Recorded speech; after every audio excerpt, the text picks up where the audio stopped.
Alright. That should bring me online. It's been a couple of days, so for the few people who have checked out my stream, and I do appreciate that, thank you, since I've noticed views, like a handful of them showing up on some of these videos on my Twitch account at least. If you're looking for the rest of the series, I do upload the VODs to YouTube, also at SBR_BLD. So on Monday's stream, I said I wasn't going to be on Tuesday, and that I was going to try and do Wednesday. Wednesday was a day and a half. So I'm still a little bit on the recovery side from that. I did actually get a decent amount of sleep, last night into this morning, so that helped a lot. But yeah, we had a thing happen, so I was up almost the entirety of Wednesday morning, like Tuesday night into Wednesday morning. Yeah, I got woken up very early and had to go deal with some stuff. So, and then then the day had to keep going, and then I had work, and so yeah.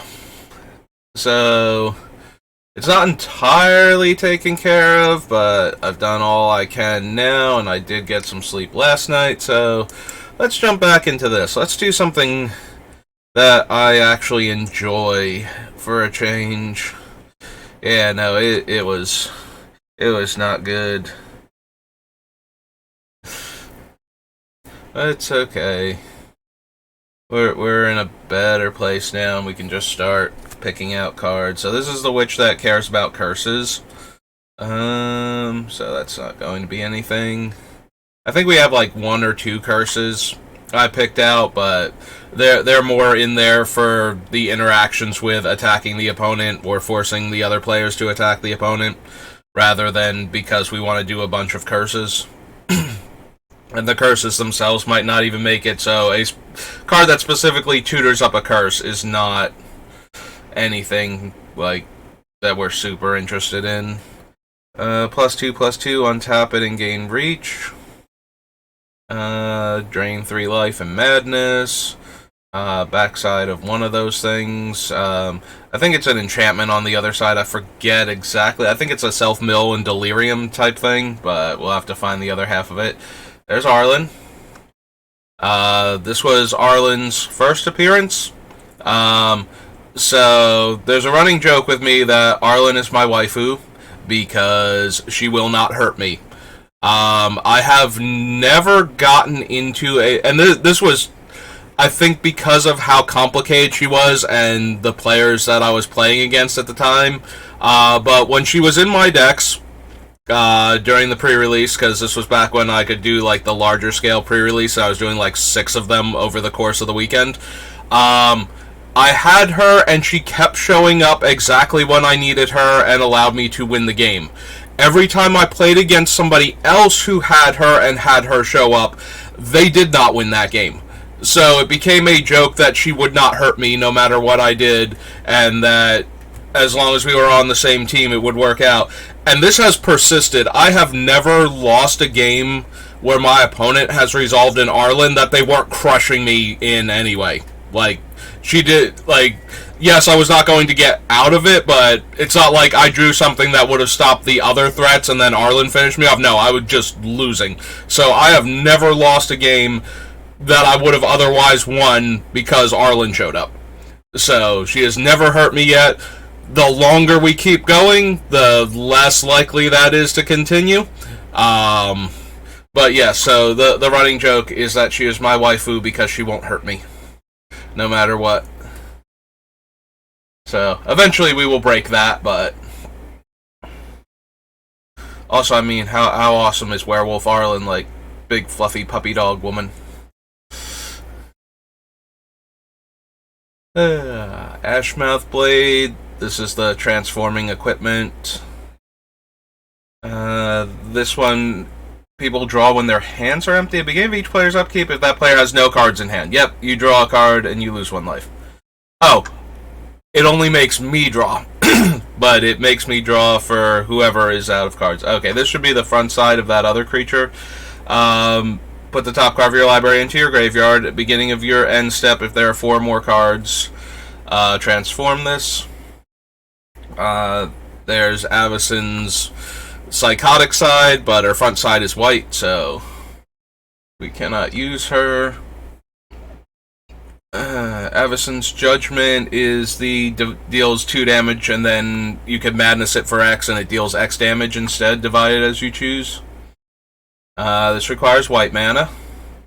Yeah, the Skulk mechanic... excuse me. Skulk mechanic is a bit weird. Like, I get that they wanted to have another mechanic that gave an evasion ability, so it was good for limited. That could go on, like, smaller creatures. But it never quite felt like it was doing what you wanted it to. Like, this was the only set that really had it, was, you know, like this and Eldritch Moon, I think. And it hasn't come back, and it just didn't seem to play right. Like, I don't know if they were too late in playtesting to just change it to, you know, like Fear or something, or Intimidate, or any of the other mechanics, or if it just didn't work on the cards it was on, so they didn't want to change it to that, and they had to roll with it. You know, like putting Intimidate on, like, white creatures and whatnot, or, like, this is a black but white activated, so black-white enchantment, kind of. And then there's, like, the blue skulking creatures, so I don't know, maybe they just couldn't fix it in time, but... discard your hand, search your library for 3 cards, and put those cards into your hand, then shuffle. Is okay. You know, but it's so expensive that the wheels are probably just better. Like, it would let us discard our handful of the things we want to get into the graveyard that we haven't gotten around to. But at 7 mana, if we have to wait that long, even if we get to cherry pick the 3 cards that we're drawing off of this, it feels like it's not that great. Biting Ring gives -2/-2 and has Madness. Deals combat damage to a player, gets a counter and has Madness. Put a charge counter on the brain in a jar. Then you may cast an oh, right, this is the Aether Vial for instants and sorcerers. I kind of forgot this card existed, I'm not gonna lie. Cast an instant sorcery card with converted mana cost equal to the number of charge counters on brain in a jar from your hand without paying its mana cost. 3 tap, remove X charge counters from its Scry X. Branded Howler, so this is the backside of a werewolf. Beginning of your upkeep, if a player... Oh, it just has the werewolf text. Beginning of your upkeep, if it... Yeah. Almost none of the original werewolves will make it into a commander deck if your commander's not, you know, like Tovolar. Because it is so much harder to meet the original requirements. Because it's very rare that players don't cast spells in Commander on their turn, and when they don't, it is even rarer that you get to your turn again without one of the other players having cast 2 spells in the same turn. And it's not even to manipulate werewolves most of the time, it's legitimately just to add to their board state. Or, you know, get something off of an opponent's board or something, you know. It's very rare that players are like, oh no, I gotta get this werewolf back to human. It's more like, oh no, I've gotta cast spells or I'm gonna fall behind type of thing. So, yeah, most of the old werewolves, no matter how good they are, just don't do anything in Commander, unless you have Tovolar. Like, Tovolar does keep them on their werewolf side, and therefore getting all their cool abilities, because none of them are designed to be better on the human side. There are a couple of them that have different things on the human side, and therefore can be better. In fact, I think the green one is in this set, or in Eldritch Moon. The Watch guy that lets you pay mana to get cards off the top of your deck, and then when he flips into the werewolf, creature spells you cast cost 1 less to cast. We should be seeing him soon if he's in this set. I think he's like Dusk Captain or Dusk Watch or something. Deals combat damage to 1 or more creatures. Investigate. At the beginning of each end step, if you sacrifice 3 or more clues this turn, you may put a creature card from your hand onto the battlefield.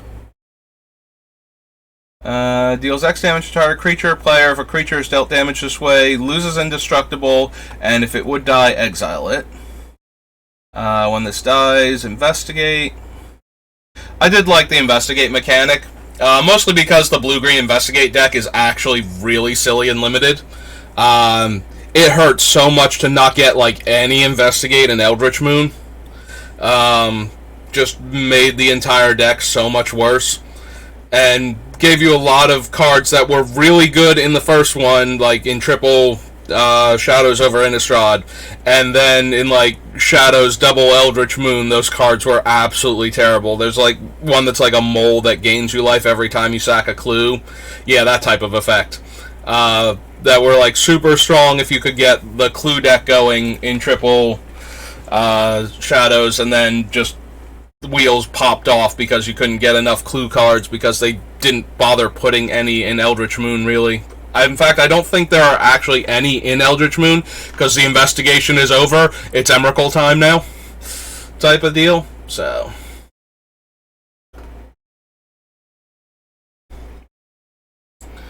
discard a card from your hand. Put a 1/1 Vampire Knight with lifelink onto the battlefield. Activate only once per turn. Is okay as a discard outlet. I really like the things like Necromancer Stockpile more, so we're probably gonna stick to those. Sacrifices a flyer. Investigate, then target creature gets +1/+1 until end of turn for each clue you control. This is the other half of the Branded Brawler, I believe. This is Convicted Killer. Corrupted Graphstone enters the battlefield tapped. Tap, choose a color of a card in your graveyard. Add 1 mana of any of that color to your mana pool. Nope. Did it really need to enter tap? Like, how often is this? Like, you're going to spend 2 mana and you're going to get a rebate of 1 mana a lot of the time, but it's not going to accelerate you super hard in the early game unless you played a 1 mana instant or sorcery on turn 1. And even then, I don't think it's that powerful. I know they got into the habit of the card has to come into play tapped when it costs like 2 mana to stop acceleration, but this thing might have actually seen a bit of play if they had not bothered with that. I don't know, maybe it would have seen too much play. It would have started to get annoying if you could ramp that fast consistently. But even then, I have to believe that it's almost there anyway, and they made it a rare too. So, beginning of your upkeep, may put the top 2 cards of your library into your graveyard. When 1 or more land cards are put into your graveyard from anywhere for the first time each turn, you get a 1/1 insect. Beginning of your upkeep, each player discards a card. Each opponent who discards a card that shares a card type with the card you discarded loses 3 life.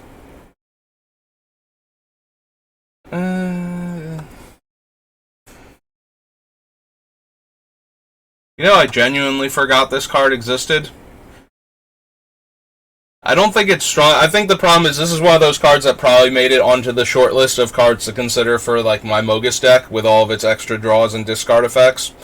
And then it just didn't make it into the deck because it's not anywhere near powerful enough. So, yeah, it's probably the same is true here. I don't think it's good enough for what we're trying to do, like what it would accomplish in our deck at 4 mana. Enters the battlefield or dies, mill 2 cards. Creatures you control have tap, add 1 mana of any color. 5/4, whenever a permanent you control transforms into a non-human creature, you make a 2/2 wolf. Dance with Devils. Excuse me. Makes 2 1/1s. Good old Deadweight. Deathcap Cultivator taps for green or black, and Delirium, he gains Death Touch. Yep, okay. Demon Possessed Witch. Oh, right. This is the... I forget what her front side is. This was one of the better, like, black removal spells, though. Once you triggered her transformation, she just killed a creature. Devil's Playground makes 1/1 devil tokens. 4 of them for 6 mana. Yeah, Burn Down the House is just so much better. Even, like, 1 mana less to make 1 less devil, and they gain haste. Like, just that mode seems so much better to begin with, in most cases. And having the option to wipe the board for, like, 5 damage mass burn spell instead. This is a zombie that cares about zombies. Target blocking creature fights another target blocking creature. This is the land you can pull back.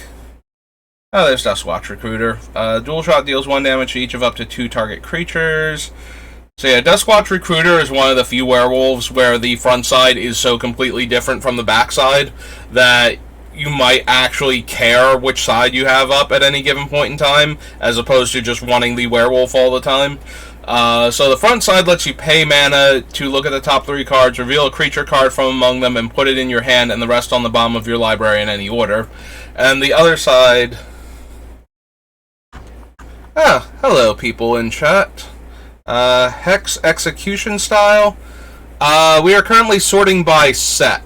So I've been going alphabetically through the sets and going over cards that, like, looking for cards that fit the criteria for the deck. And so we are currently on Shadows over Innistrad. And hello, Vulcanheart. We are currently building the Beamtown Bullies. They're the Jund 4-mana creature, 4/4, haste. Taps to put creatures from your graveyard into play under the opponent's control.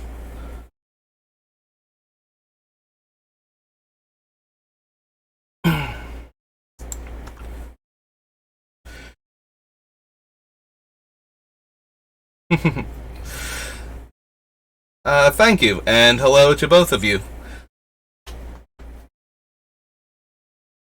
Yeah, mostly I just sit here and talk about cards as I'm going through them, or any random stories that I have about anything. Mostly because I've had a couple people stop by and talk to me while I'm doing this, but for the most part it's just me talking into the void. So yeah, I do spend a lot of time going into depth on the things. Just to give people something interesting to listen to besides me going, no, that doesn't work for the deck. No, that doesn't work for the deck. Let's see. Getting back to it, we probably don't need Duskwatch. Although Duskwatch does let us look for the creatures and gives us something to do in the early game. But I think I'd rather have the looters and the rummagers that we have. Tormentor's blue on the backside.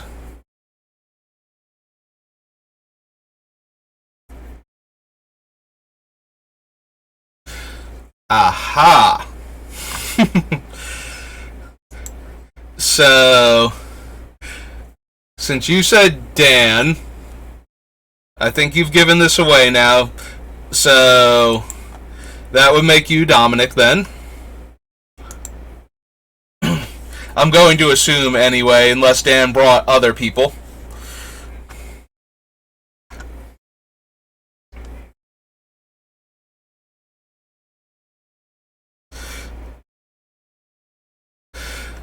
But yeah, no, I do...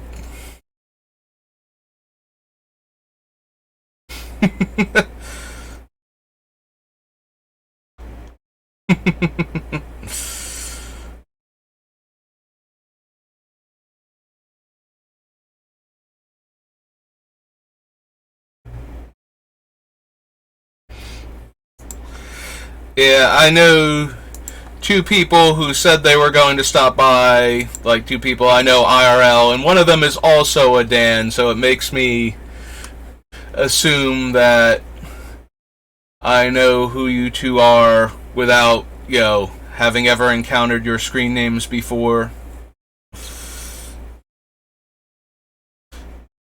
Haste and fire breathing, no. Cards on the bottom, no. Want cards in my graveyard. +3/+3, and has trample if it's human.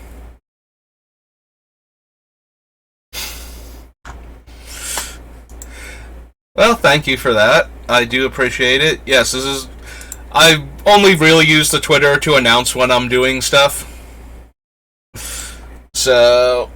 YouTube, on the other hand, I've been doing okay. My analytics are not amazing, but getting my first like so early into the thing just made me feel so good about it. It's just like I was expecting all of my early interaction to be actually super negative because, new person, nobody knows them, they're going to stop by and go, yeah, no, you're new at this and therefore suck at it. Which would be a reasonable, if tactless, assessment of me first starting out, but... So yeah, getting the first YouTube like, and having it be the only interaction whatsoever on YouTube was just like, oh yeah, no, this is actually made me feel good about myself. Which is surprising. I thought that I was going to feel good about myself for even trying to do this and then have to power through it instead of getting any kind of positive encouragement to begin with. Happily Ever After gives us 2 of our creatures back, right? Yeah. I don't want our creatures back. I want to give them to other people. The bomb is just 2 damage. Each vampire creature you own that isn't on the battlefield has madness. Skulk and lifelink, no. Good old fiery temper. Whenever a source an opponent controls deals damage to you or a permanent you control, you may have Flameblade Angel deal 1 damage to that source's controller. Nope. You may reveal a swamp or mountain to have it come into play untapped. Maybe for the mana base. Alright, so this is Shadows. Just ahead. Spell Shadow wrong. Yeah, I did. Shadow more. Oh. Pretty sure it's Shadows over Innistrad. Right? Back me up on this. Yeah, Shadows.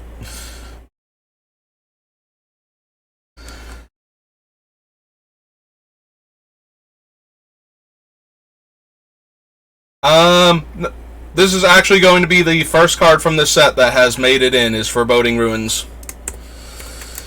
And just to help with the mana base. And I'm very popular all of a sudden. I will be right back.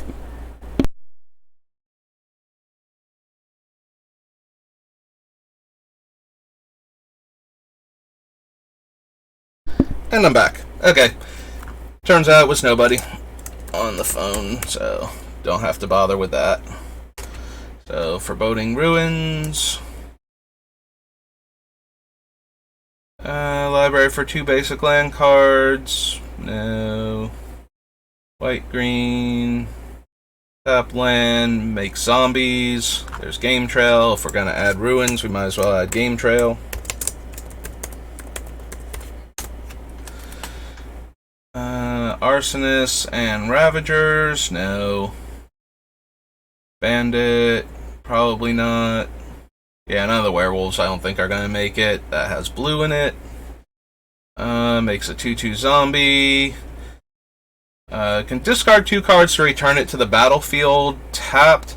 I think if I was going to use this, I would use the other one that makes the 1/1 spirit instead. To discard the cards I don't want and get them into the graveyard. Enters the battlefield, deals 1 damage. Upkeep deals 1 damage. Makes 2 zombies and has madness. If a source would deal damage to you, it deals double that damage instead. If a source would deal damage to it, deals double that damage instead. Yeah, I don't think Golden Knight Castaneer is going to make it because they will only have it on their turn. So dealing damage to them is actually harder. It does work really well with the Jackal Pups, though. If we can give them 2 creatures, if we can give them this and the Jackal Pup type creature and make them attack with both.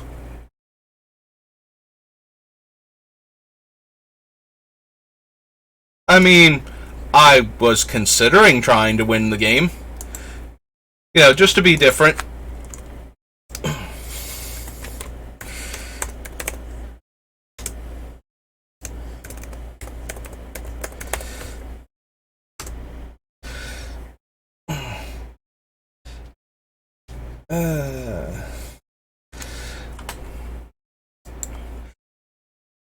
Listen, at least I'm trying to win in a fun way, okay? I'm trying to give people these awful creatures that they would never voluntarily play with, so that way they get to see more cards that they would never have known existed in Magic, because they're usually considered, you know, quote, so terrible that nobody would ever want to run them. Well, now I get to show them all of these cool creatures that they're missing out on.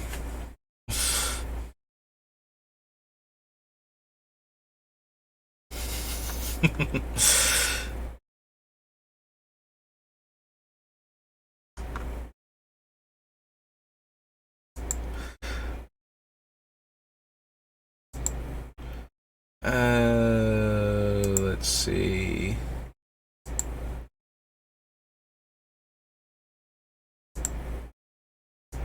Ah, there's the button. There you go, Executioner. You may say mean things about this hypothetical player.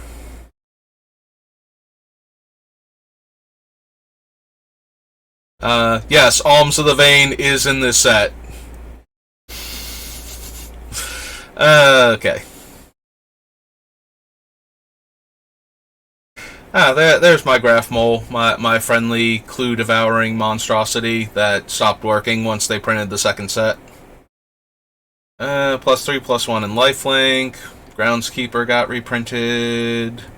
Whenever you cast instant or sorcery from your hand, you may cast target card with the same name. Yeah, okay, never mind. Turns into the Scythe Blade. Vigilance, Trample, and Haste. 2/1 becomes a 3/2 flyer. Another werewolf. Another werewolf. 5/3 has Menace. Gives wolves and werewolves trample. Can't block unless you control a wolf or werewolf. 5/2. Angry Mob. Not quite, but still. I forget what their front face is. I think it's a white creature, though. I think it's like the Busybody or somebody, like Town Rumor person. Yeah, there it is.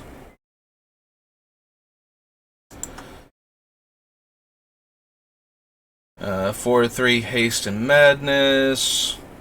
Lifelink and Sack to put counters on it.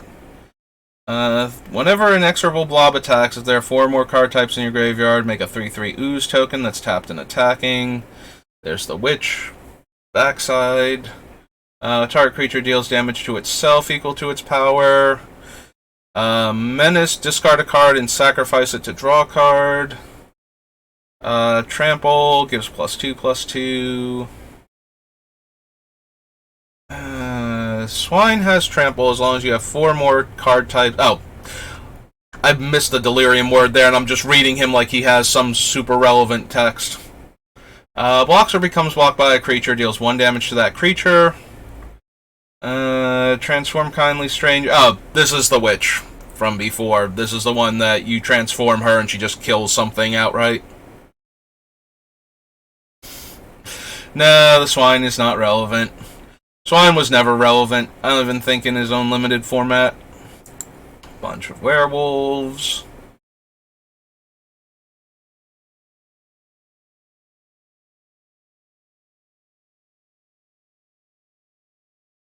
Lightning Axe. Indignation. Top X cards of your library into your graveyard. Target player loses 2 life for each creature card put into your graveyard this way. I think I like the 2/2 maker better if we're going to run that from the commander sets. Although I think the commander set actually mills everybody. This one only mills us, so if we were worried about graveyard shenanigans, we could run that one instead, but I seriously doubt it. I'd rather make the 2/2s. Untap creature you control. Alright, it's Lum Dryad. 2 creatures from your graveyard, then discard 1. Ace, discard a card, draw a card. Creatures without flying can't block. Makes clue tokens. That's madness. Discards a card to get counters. Sacrifice a creature or a land, draw 2 cards. No. 2 counters, Delirium 3 counters. Flying Trample enters the battlefield, top 4 cards of your library into your graveyard. Upkeep, you lose 4 life. If it was end step, I might actually want him. Just to have the opponent lose 4 life in the early stages of the game. Or if they have no graveyard. It's been eaten by something. +3/+0. Another fight effect. Another werewolf. Attacks or blocks. Sacrifice another creature or a land. And it's a 7 power menace. So they can't sacrifice this thing. And it has to attack. And it's obnoxious to block. Okay, Morcott, you get to get in my pile now. Or Morcrut? Morcrut. Sorry, Necropod. I've been horribly mispronouncing the town you're from. In my defense, though, if you were a better card, I would probably at least have known how to pronounce you properly. That doesn't mean I would do it, but I at least would have known how to do it. Yep, there's the other side of the sword. There's Olivia, who likes vampires, which we're not doing, so... And Ormondal. Flash, enters the battlefield, discard land card if you do, make another wolf. Huh.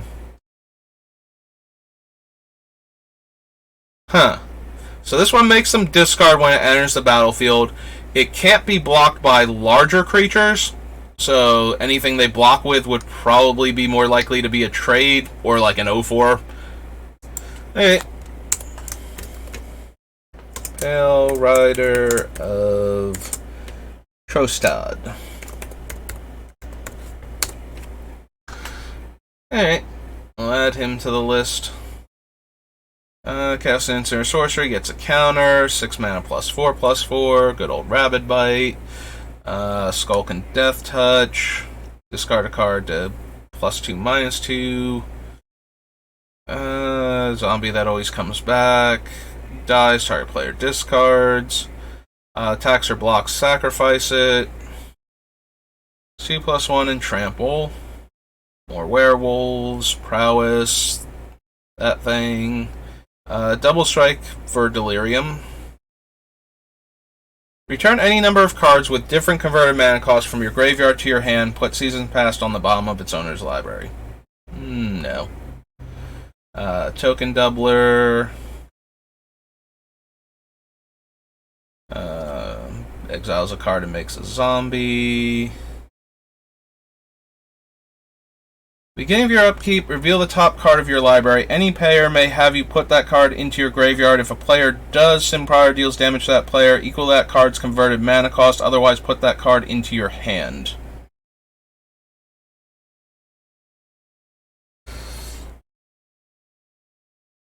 But I don't want any of my stuff back, so Seasons Past is not actually going to do what I want it to do. I'm trying to put stuff into my graveyard, not get it back from there. I'm trying to put all these cool things into the graveyard so I can start handing them out later on. Which is why I'm looking at Sin Prodder, although I think most people will just let me have the terrible things in the first place. So, although that does make it more likely to be drawing me cards, it's still not great. Do all of the things, kill a creature. Give Skulk. Turns the creature into a 3/4 eventually. Dies into 1/1 spirits.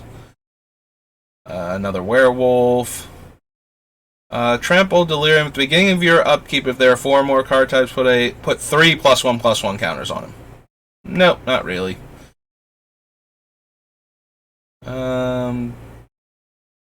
Delirium gets +1/+1. Oh. Okay, so it's a Shade Horse. Got it. Functionally. It's technically a nightmare, but whatever. Stoic Builder gets land from the graveyard. Angry Gargoyle statue. Enters the battlefield, put a +1/+1 counter on another target vampire you control. Exile target artifact or land, deals 2 damage to the controller. Cameo's Journal. Big Happy Frog. 4/5. Oh, there's the front side of the gargoyle. Throttle. Another werewolf. Good old tireless tracker. Target player sacrifices a creature or planeswalker. Delirium instead sacrifices a creature and a planeswalker. Tooth Collector. Tormenting Voice. No, we can do better. Good old Traverse. Thank you, Triskaidekaphobia. Alright, so, as is tradition, it is fun story time, because Triskaidekaphobia... Oh boy. So, I have almost never won by playing this card. I have won plenty of games by having somebody else play this card. But the most ridiculous thing I have ever had happen with it is getting 7 consecutive draws because my opponent played Triskaidekaphobia.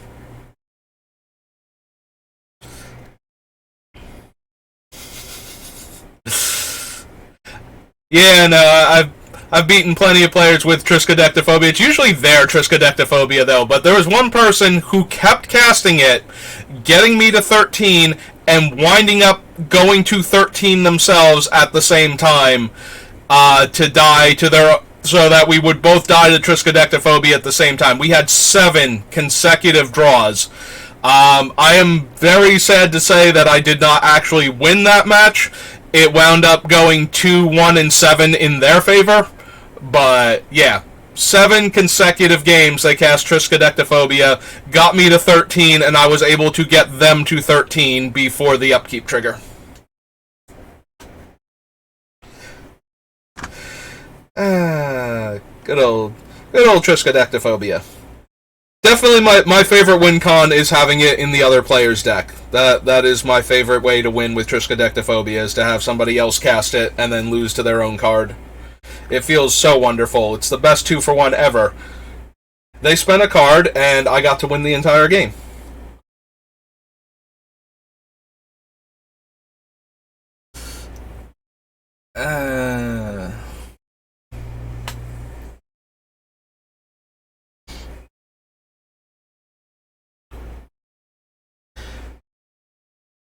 +1/+1 and has vigilance. If it's human, it gets more.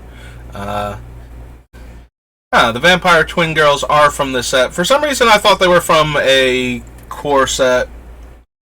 But I thought they had a different ability. I forgot they were Madness, so that makes more sense. Wolf or Werewolf gains Indestructible. Reach, power and toughness equal to the number of lands you control. Enters the battlefield. Search your library for a land card. And put it onto the battlefield tap, then shuffle. Okay, that makes more sense. I felt like the twins were from a core set, not from... Like, I knew it was a reference to Innistrad, obviously, but I did not think they were actually from an Innistrad set, but... I'm going to add the Uvenwald Hydra because I like being able to find my homeward path for this deck, so... Also is a very large creature to let other people borrow later in the game, even if it does get them a land from their deck. Mysteries, and not so much.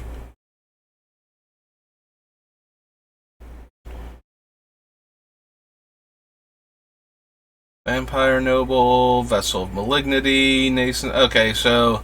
The Malignity is target opponent exiles 2 cards from their hand. Nascency, put an artifact, creature, enchantment, land, or planeswalker card. Reel the top 4 cards and get one of the permanent types into your hand.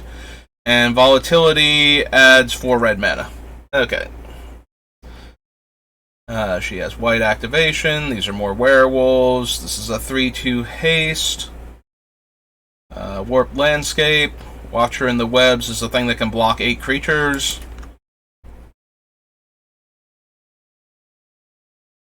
Wayward Disciple is white on the front. Westvale Abbey. Nope. 3/1 Scarecrow, 1/4 Scarecrow. 5/5. When it attacks, you may pay red and 1 and discard a card. If you do, deals damage to target creature or planeswalker equal to the discarded card's converted mana cost.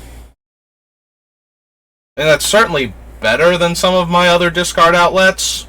It's also a decent sized creature that I don't mind casting myself.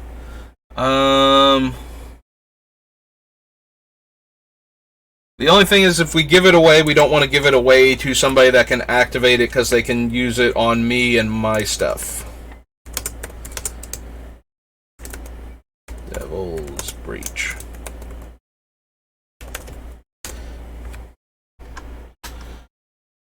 Alright, and we are done with Shadowmoor. Or Shadowmoor. Shadows over Innistrad. We're done with Shadowmoor too, but that's entirely besides the point. And on to Shards of Alara, where Jund comes from. So surely there will be a large pile of cards that we will want in this deck. I mean, there practically have to be.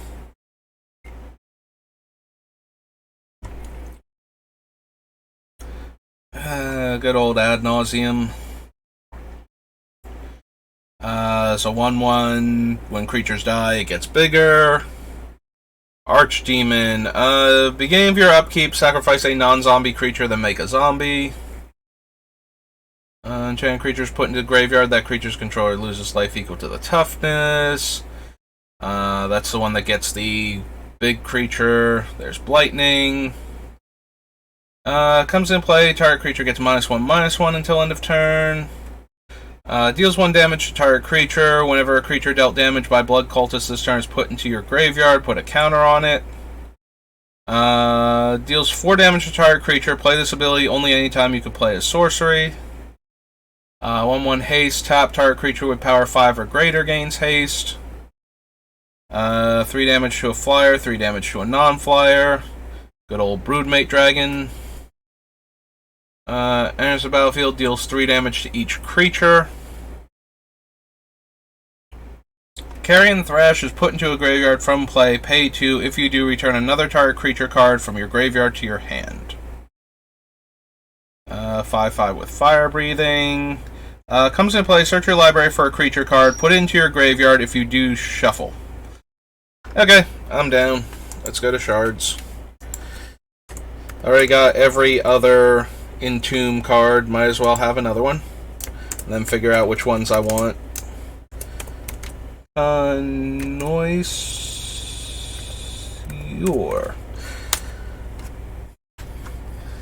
Okay. 1/3 Reach Exalted. No, don't have enough dragons. Each player discards a card. 2/2, 2/2 Zombie Pumper, and Skeleton Pumper. Death Greeter. Another creature is put into a graveyard from play. You gain 1 life. No. Gets the Grixis Demon. Makes 2 goblins. This one gets the dragon. 4/3, 2/1 Unearth. Creature power 5 or greater, you may draw a card and tap, add 1. It's still a 4-drop. Still don't want it. Executioner's Capsule. This one deals 2 damage, so same basic thing as this guy. Feral Hydra, no. is to target creature or player, not defending player or creatures they control. Each player sacrifices a dude. 4 cards. You may reveal a creature card and or a land from among them. No. At the end of your upkeep, put a 1/1 red goblin with haste into play. Goblins attack each turn if able. 3/1 trampler, 1/1 mountain walk. Has white activated, has blue activated. Flying, trample, haste, fire breathing, and regenerate. I think we have better stuff. Like, as just our big, dumb, evasive creature so far. Another creature is put into a graveyard from play, deals 1 damage. That is the Lich slash, whatever the enchantment was from Mirage that does a similar thing. Remove 2 cards in your graveyard from the game, draw a card. If damage would be dealt to you, prevent that damage, remove a card in your graveyard from the game for each damage prevented, and when there are no cards in your graveyard, you lose the game. So yeah, I forget what the card was. We saw it when we were in Mirage, but similarly, this one is also not going to work here. It's a 5/1, -2/2. Loses 1 life, and you get a Saproling token. Remove target player's graveyard from the game, deals 2 damage to each creature, or put 2 1/1 counters on target creature. Jun Panorama. What is the exact wording on the panoramas? It's tap to add 1, and 1 tap sacrifice them to get one of the basic lands. It has to be basic. Into play, tap, then shuffle.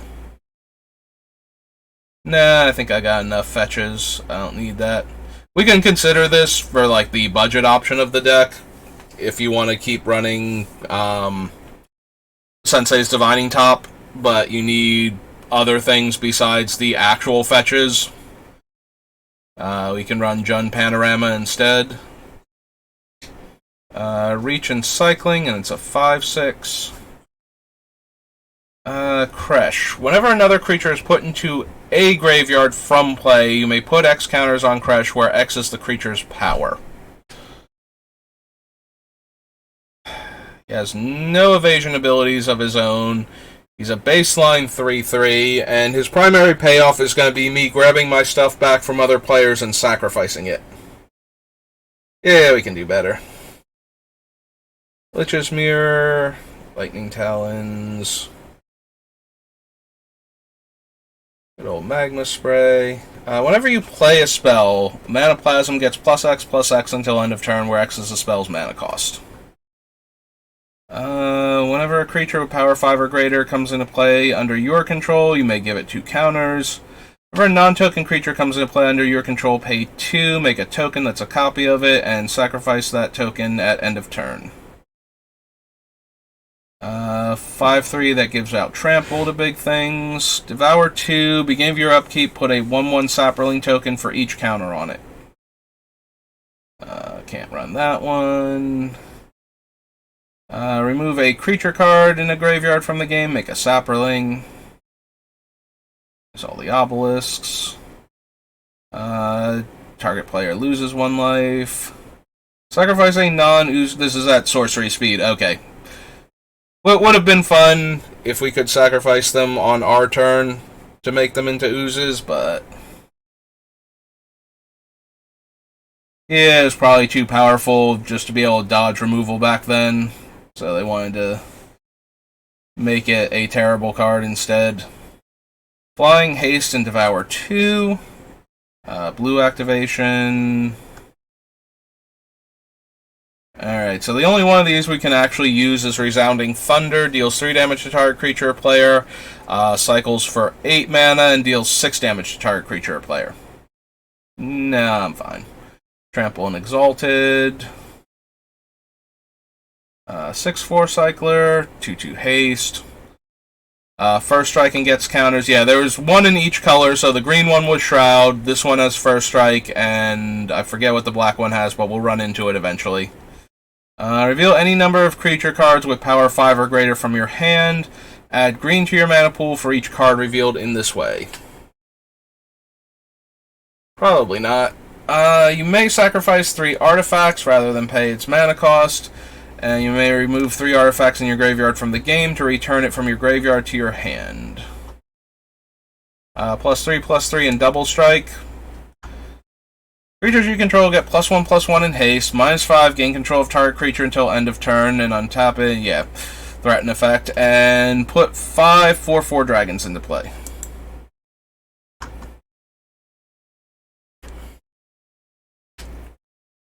Enchant creature gets +1/+0 and has trample, and this has cycling. They're Savage Lands. Okay. Savage Lands. Ah, there's the black one. It does have flying. Okay. Comes into play. Creatures you control get +1 power. Remove target card in a graveyard from the game. Gain 3. That has blue. Flying. Sacrifice a creature. Regenerate it. Deal 3 damage. Make a 1/1 regenerating skeleton. Draw a card for each creature at 8. Probably not. Target creature you control that's in play because they needed it to work that way. Deals damage equal to its power to target creature or player. Spearbreaker Behemoth is indestructible and can give indestructible. Turns into 3 1/1s when it dies. Devour 2 comes into play. Target player discards a card for each creature it devoured. Devour 3. Untapped creature you control gets +1/+1. +1/-1. Bane Drinker deals damage equal to its power to target creature. That creature... Okay, so it fights target creature by red and tap, and whenever a creature dealt damage by is put into a graveyard, this gets a 1/1 counter. Whenever a creature is put into a graveyard from play, you may have Vicious Shadows deal damage to target player equal to the number of cards in that player's hand. And there's another one of my absolute favorite universal answers to problems in play, Violent Ultimatum.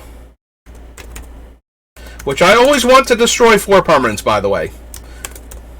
One of these days, I will put it in enough decks where when I cast it, I will remember it only destroys 3 permanents instead of 4, but I always, with how dumb Cruel Ultimatum is, I always want Violent Ultimatum to destroy 4 permanents. Cycling and Unearth. Pinger with Unearth. Destroy target artifact or land and has cycling. Whenever a creature with power 5 or greater comes into play under your control, you may have it deal 5 damage to target creature or player. And Wild Nacatl. Alright. Got 3 whole cards out of the Originator of Jund. Alright, so that was shards. So... No. They have a separate thing for game day and store championship. Man, that's gotta make this list so much longer later on. Alright, so starter 1999 should be the unique cards. We're gonna add that to the list.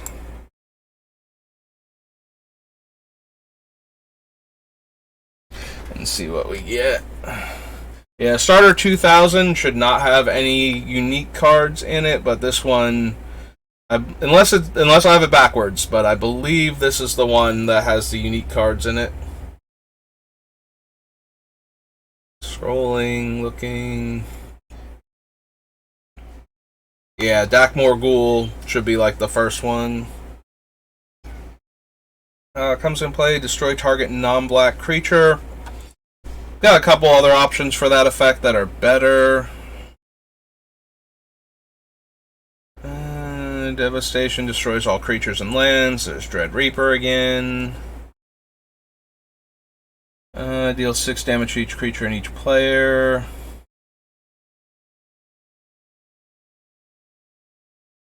General, Goblin Hero.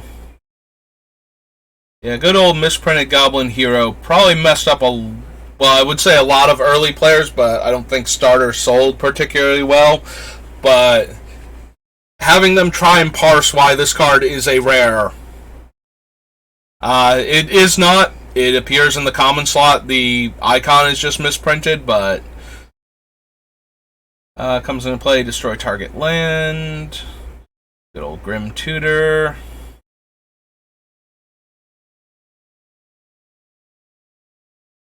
Jagged Lightning. Last Chance.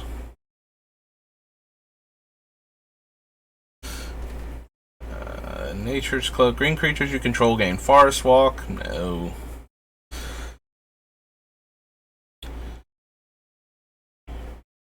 Nope.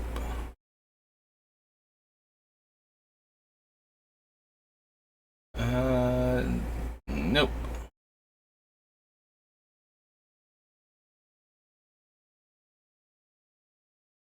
Sorry, target land or non-black creature. Oh, right. We needed our very own version of Be Foul for the starter set. Yeah, just to give players something else to collect. Comes into play, deals 3 damage to each creature without flying. Meh. Okay, but not amazing. Wicked Pact. And what else? Okay. Didn't think there would be anything, but always helps to check. So we are on New Capenna.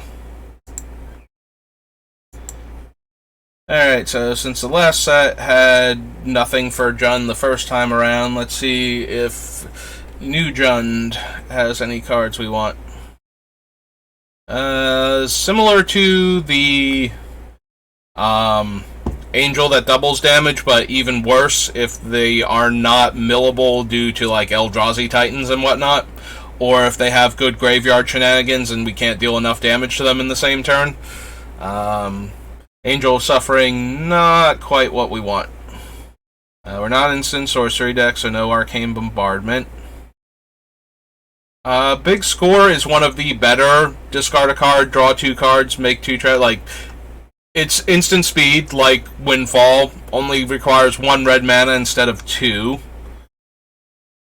I don't know that any of these effects are actually good enough, though. Like, we don't need treasures, so Death Touch, non-token creature you control dies, it connives. When Launderer dies, return another target non-rogue creature card with equal or lesser power from your graveyard to the battlefield. Would have to be careful with this, because it's not optional to return a creature with him, so our stuff would, like, if we got to the point where all of our stuff was terrible, this would kill us, but it does connive, which lets us draw and discard. When our stuff is dying, I don't think it's quite good enough. It might be okay, though. We'll add it to the list and we can cut it later. So let's head to... Wait, does this list not have Streets of New Capenna? Or did I just put it down as New Capenna? I just put it down as New Capenna, that's why. Alright. Wonder... Okay. Beatdown, Brass Knuckles, Cabaret Initiate, we can't run. Enters the battlefield, puts 2 counters on his Blitz. 3 damage, damage can't be prevented.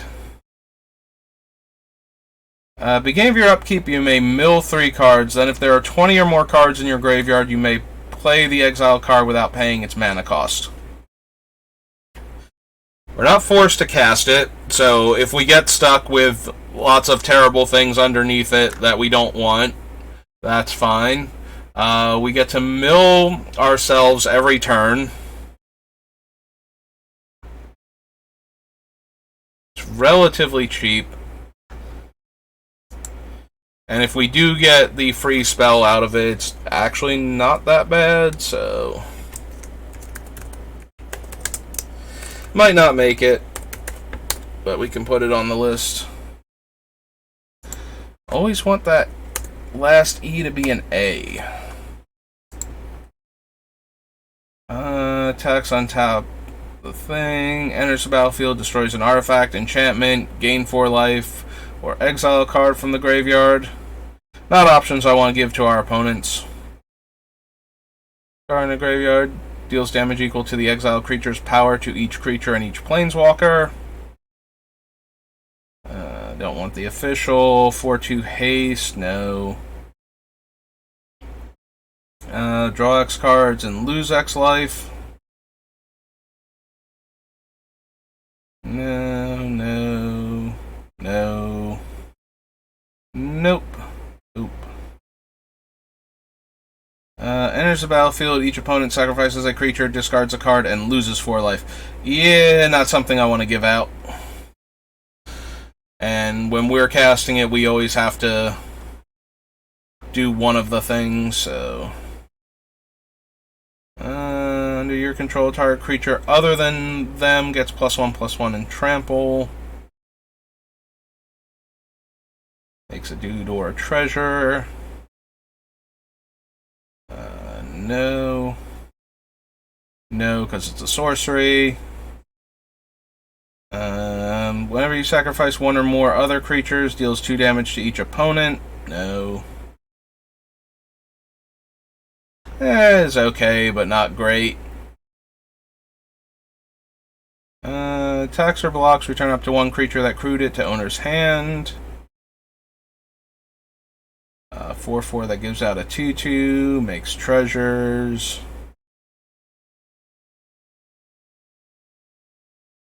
Nope, so far all of these are underwhelming and or terrible. At least for our deck. Fixer, Jewel Thief, Libation.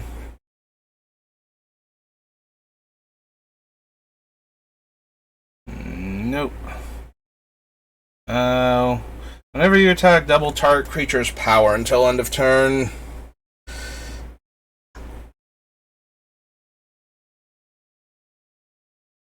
No. Sorry, y'all, but no.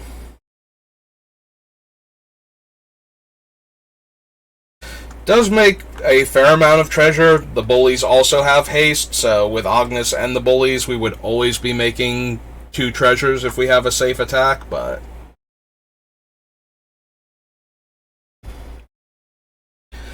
otherwise, that is literally all she is doing. And that's not even a focal point of our deck, so... attacks target creature and opponent controls can't block. 4/4 makes the 1/1.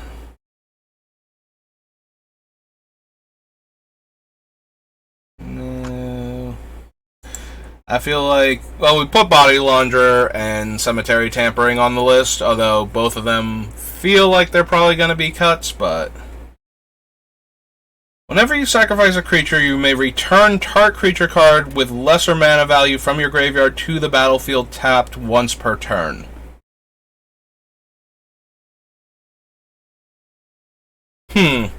It is a May, so if we get into the position where all of the things in our graveyard are terrible, we don't have to bring anything back. We do have stuff that we want to bring back, and some of that is on the cheaper side, so if we steal back our big things and sacrifice them, we can get extra value that way. Alright, I'm talking myself into it. We're going to add it to the list at least. Rivet Tears. Ascendancy? Dancy.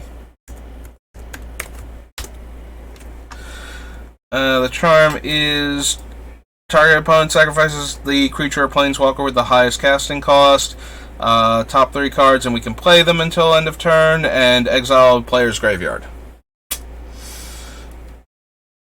3/1 that must be blocked, but only by 1 creature. Dies, makes a treasure, and has Blitz. Menace, lifelink. Sacrifice another creature to surveil 1. And at the beginning of your end step, if there are 5 or more mana values among cards in your graveyard, you may pay 2 life. If you do, draw a card.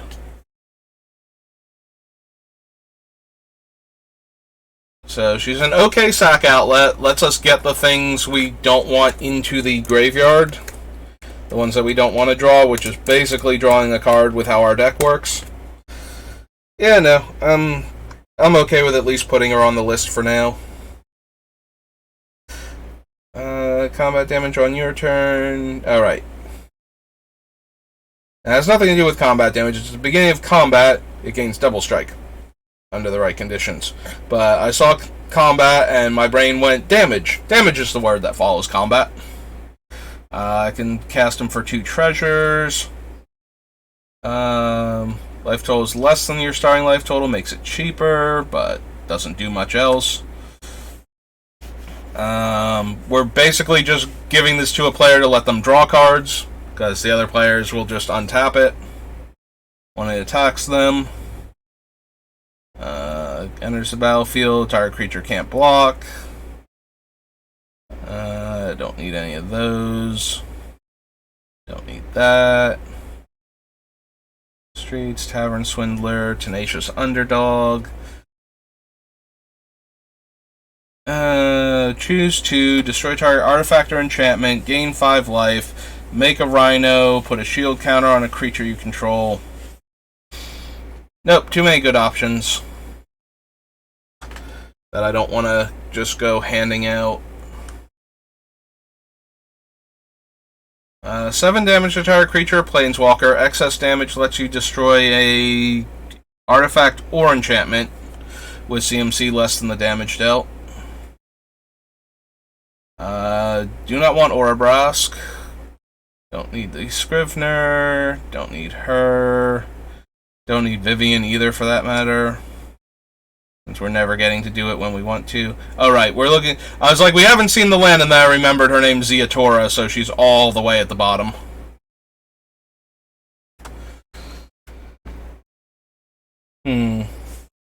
Slightly worse Thragtusk. We give it out... We give the player we give it out to 3 life, and then a 4/4 to follow up, and it's a 5 power Trampler in the meantime.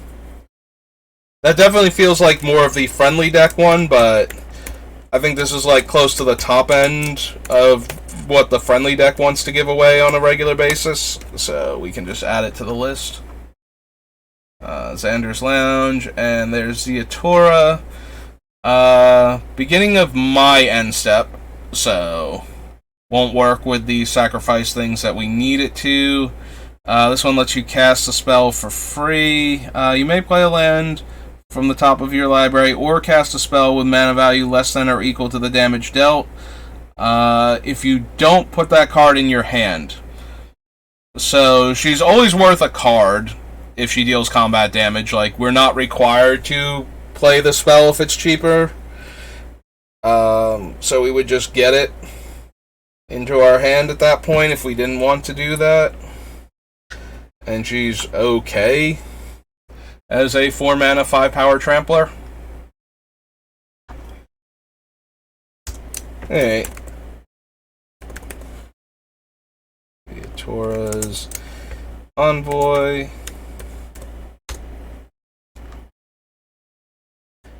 And Ziatora's Proving Ground. Ziatora's Proving Ground. Okay. So we got a couple cards to consider from this set, so that wasn't too bad. Alright. So that was Streets. So the second street is the Alchemy. So we need the third street.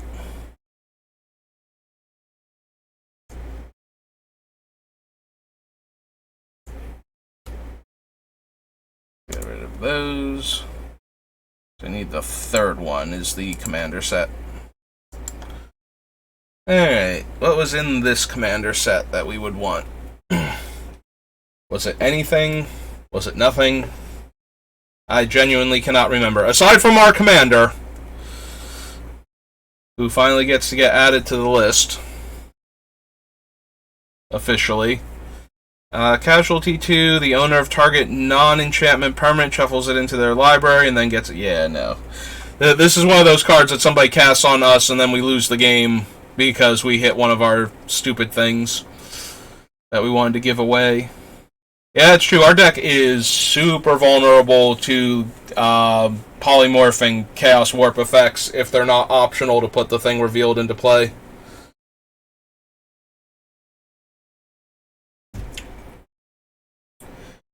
A bunch of reprints. Beginning of your end step, each player loses 4 life unless they sacrifice a non-token creature.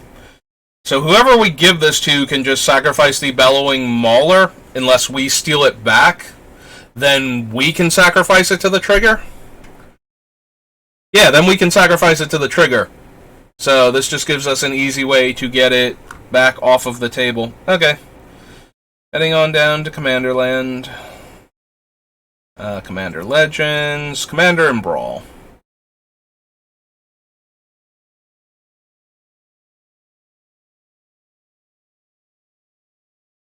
And I already added the Beamtown Bullies, but that's okay. We can put Bellowing Mauler here also.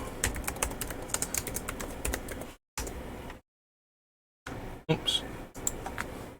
It's 2 L's, 1 O. So Bellowing Mauler. Yeah, if we steal it back with the trigger on the stack, they don't get to sacrifice it, so they'll lose the 4 life if they can't find a creature that they want to give up, and we get the Mauler back so we can sacrifice it to its own effect. Spectacle, and draw a card for each creature that died under your control this turn. Creature enters the battlefield under your control. It fights up to 1 other creature you don't control with the same mana value and create a treasure if we won a fight. Oh, only if a creature you control fought this turn. We don't actually have to win the fight. Trample enters the battlefield. For each kind of counter on permanents you control, you may put your choice of a +1/+1 counter or a counter of that kind on Bribe Taker. Guardian or another creature you control with mana value 4 or greater dies. Make 2 citizens, and she has Blitz. There's Chaos Warp. Oh yeah, Chaos Warp is not optional. So yeah, Chaos Warp would kill us pretty dead with a lot of our things. Create a tapped 4/4 green Rhino token for each tapped creature you control. No. Not even kind of what we're all about. Whenever you discard a card, you may exile that card from your graveyard. 2 tap, draw, and discard. And put a card exile with currency converter into your graveyard. If it's a land card, create a treasure. If it's a non-land, make a 2/2 black rogue. But nothing we need. This is the populate guy. Yeah. Go to Druid reprint. It's a vehicle, so we can't really give it out. So I'm already off of it. It's got scavenge and has power based on highest mana cost among creatures you control, but... Dog Investigator enters the battlefield, Surveil 2. Whenever an opponent draws their second card each turn, you may return Investigator from your graveyard to your hand.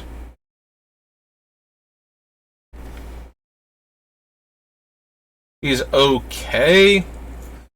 Not really anything to give away. Like, obviously, Surveil is better than not surveilling, but not particularly powerful in that regard. But we do get him back to our hand every time an opponent draws a second card. So, fairly common occurrence. I don't know that he's good enough, though. I do like that it's Surveil as opposed to Scry, because I want to put certain cards into the graveyard. Alright, I'm talking myself into at least giving him a chance, so... We'll go Dogged Detective.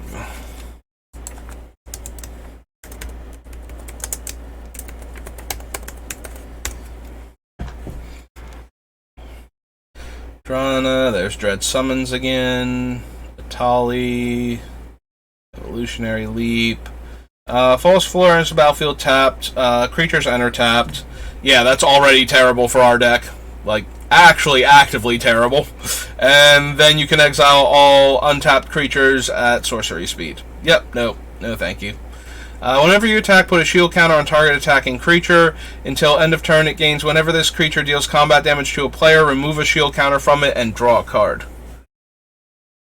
The only thing this really does is let our Beamtown Bullies attack into players that have like creatures that would trade with them, and that's still not amazing. And occasionally lets us draw a card, but at that point I would kind of rather have the counter.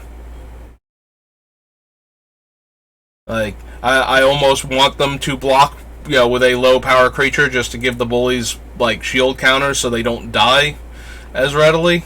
But beginning of your end step, you may return another creature you control to its owner's hand, then put a number of +1/+1 counters equal to that creature's power on first responder.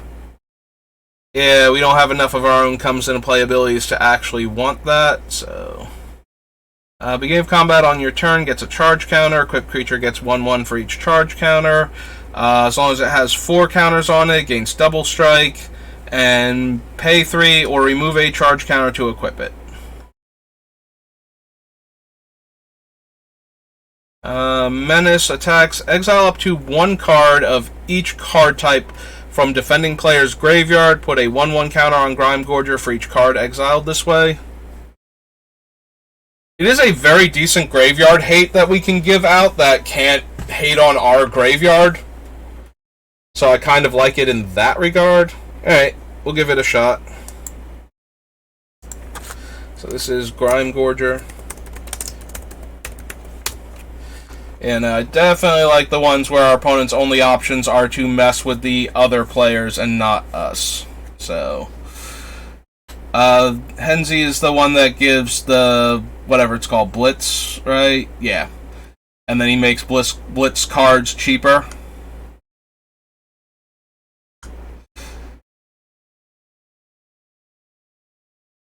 Industrial Advancement. Beginning of your end step, you may sacrifice a creature. If you do, look at the top X cards of your library, where X is the mana value. You may put a creature card from among them onto the battlefield, and the rest on the bottom of your library in a random order.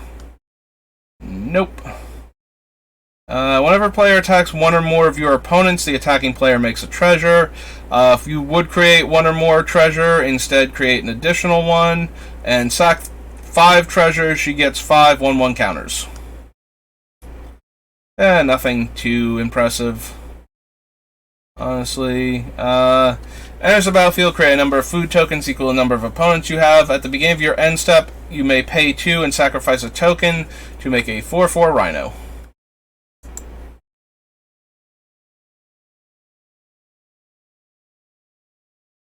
There's Crush again, Leafkin Druid.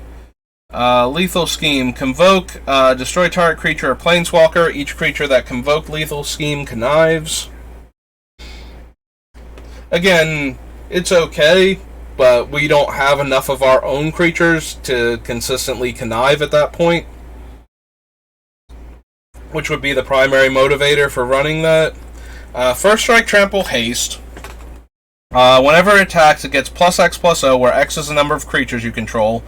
Life of the party enters the battlefield. If it's not a token, each opponent creates a token that's a copy of it. The tokens are goaded for the rest of the game. So, the problem is that the tokens, like if we give this away, the tokens that are made from the giveaway can attack us, because they are goaded to not attack the original controller. So, as much fun as it would be to make this thing and give everybody a bunch of goated creatures and then give it away and have them make a bunch of also goated creatures and we would get one, we can still be attacked by that second group, and that's kind of a bookkeeping nightmare at that point to remember which ones can attack which players. If you don't have like post-it notes or something. Each opponent separates creatures they control into 2 piles. For each opponent, you choose one of those piles. Each opponent sacrifices the creatures in their chosen pile. Whenever a creature opponent controls dies, exile it with a hit counter on it. Assassins, mercenaries, and rogues you control have death touch, and whenever this creature deals combat damage to a player, you may remove a hit counter from a card that player owns in exile. If you do, draw a card and make 2 treasures. Yep, none of that is what we really need. Attacks, exile a top card of each player's library. You may play those cards this turn, and you may spend mana or mana of any color to cast them. And it has Blitz. Enters the battlefield or deals combat damage to a player. Exile target card from a graveyard. If it was a creature, you get a 2/2. If it was a land, create a treasure. Otherwise, gain 3 life. Yeah, if it was from that player's graveyard, all 3 of those modes are perfectly fine, and I would be okay with handing this one out. But the fact that it's any graveyard makes me sad, because that means it doesn't get to go in the deck now. Dies, you may put a creature card you own with lesser mana value from your hand or from the command zone onto the battlefield. If you do, return next of kin to the battlefield attached to the creature at the beginning of the next end step. Nope. O-Stone, Outpost Siege, Park Heights Maverick. 2/2 Dethrone. Can't be blocked by creatures power 2 or less. Deals combat damage to a player or dies Proliferate. Power Conduit. Protection Racket. Beginning of your upkeep, repeat the following process for each opponent in turn order. Reveal the top card of your library. That player may pay life equal to its mana value. If they do, exile that card, otherwise put it in your hand. Nope. Reign of Riches makes 2 treasures, and then we get Cascade. No.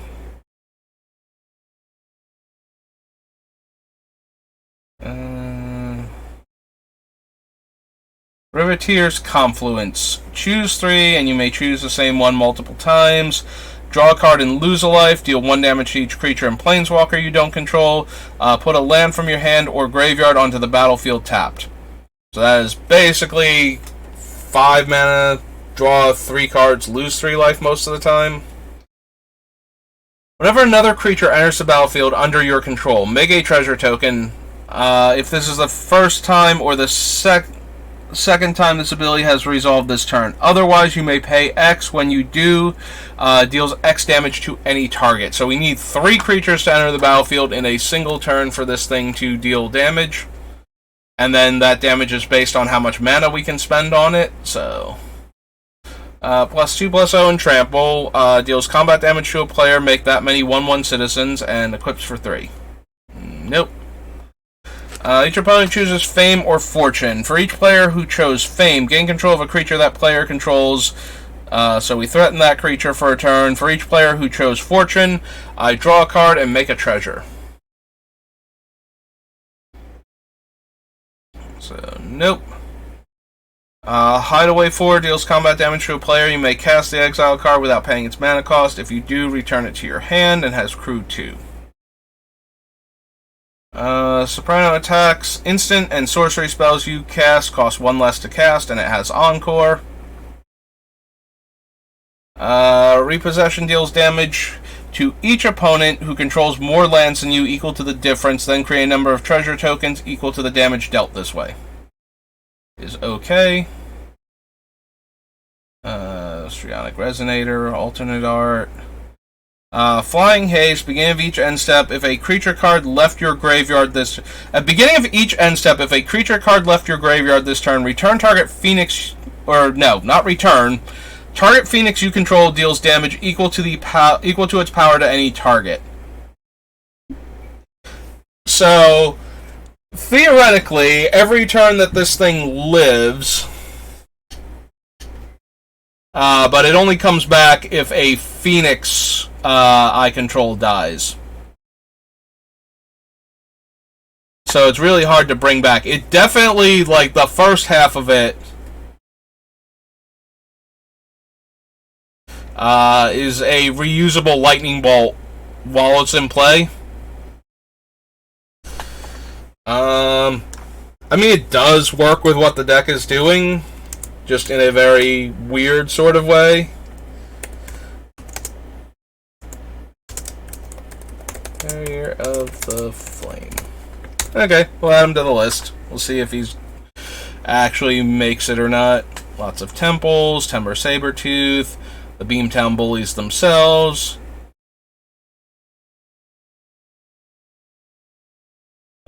This happens when I cast 3 colored spells, and it replicates them, so that's not good with the few legendary 3 colored spells we have, and most of the other ones we don't super care about, so...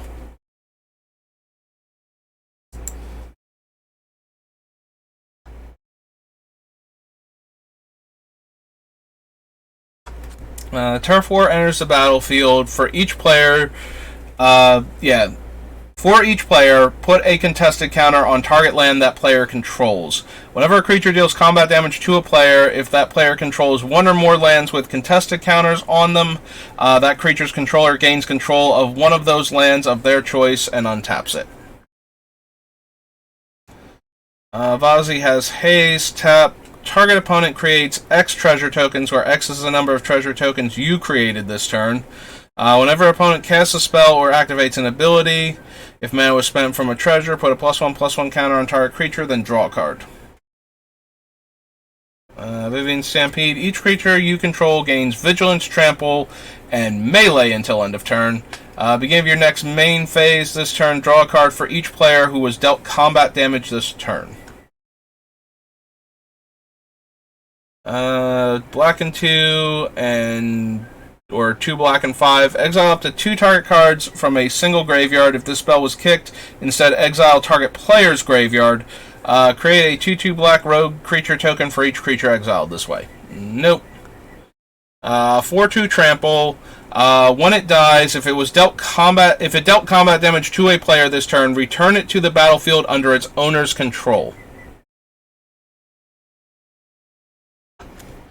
So, if we give it away, and it deals combat damage to a player, and then we grab it back and sacrifice it, we just automatically get it back after that. It has Blitz, but the Blitz really doesn't matter after the first time we attack with it, since it's coming back.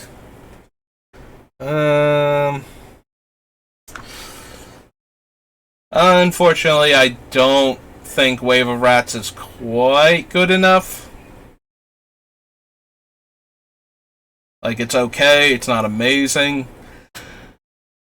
Vigilance, Reach, Trample. When a player attacks, it can attack that player, so it didn't have Defender, and when it attacks, it gets +3/+3 and gains Indestructible until end of turn. Winggrace's Judgment reprint. World Shaper. Writ of Return. Return target creature card from your graveyard to the battlefield tapped, and Cipher. Nope. Each player exiles the top card of their library. You may cast spells from among them this turn. If you cast a spell this way, you pay life equal to the casting cost instead. So, nope. Alright. We added a bunch of cards. Some of them I'm actually kind of interested to see if they make the deck. Alright, so that was Streets. Archives. No, we just need the School of Mages next. Alright, so black-green stuff, but other than that, the gold cards from this set aren't really going to help us.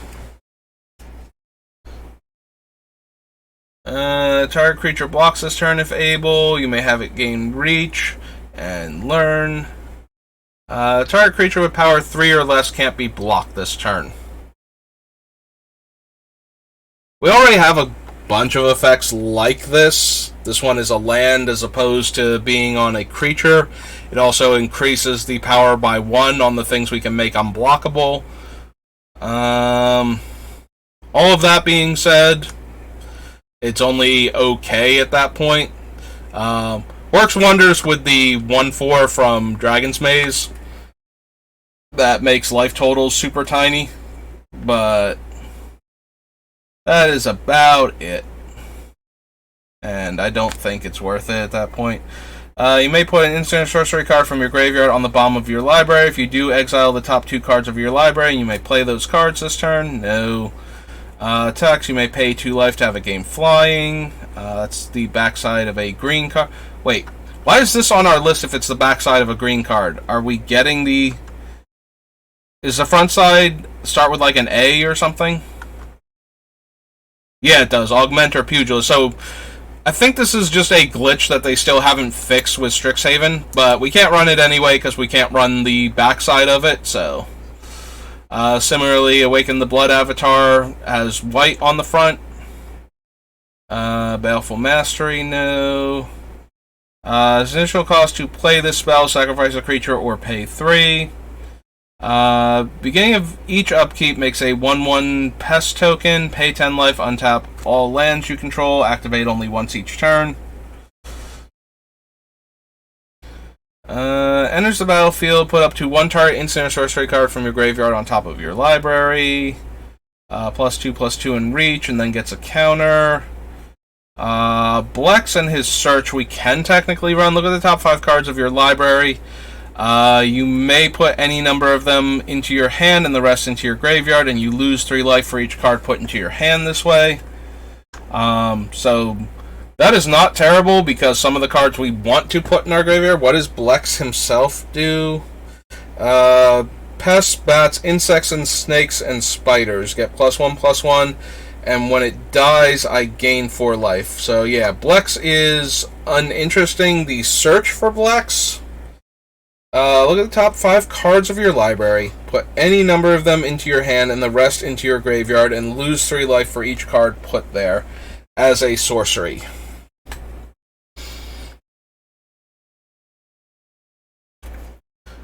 Like, I am down for Surveil 5, then draw any number of those cards and lose 3 life, basically. Unfortunately, we can't just put the cards back and draw them later. That is not quite that good, but certainly I think is doing just enough. So let's go Strixhaven and Blex. It's Blex Vexing Pest, right? Is his name Vexing Pest?